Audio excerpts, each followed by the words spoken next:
വാൾമുനക്കണ്ണിലെ മാരിവില്ലേ കട്ടെടുക്കാനെൻ കൈതരിച്ചു. തൊട്ടപ്പോൾ മഴവില്ല് തീൻമഴയായി, ആ മഴ ആദ്യാനുരാഗമായി.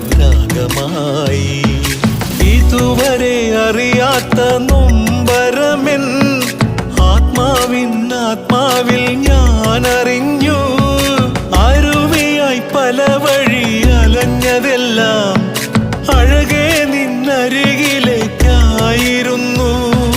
വാൾമുനക്കണ്ണിലെ മാരിവില്ലേ കട്ടെടുക്കാനെൻ കൈതരിച്ചു.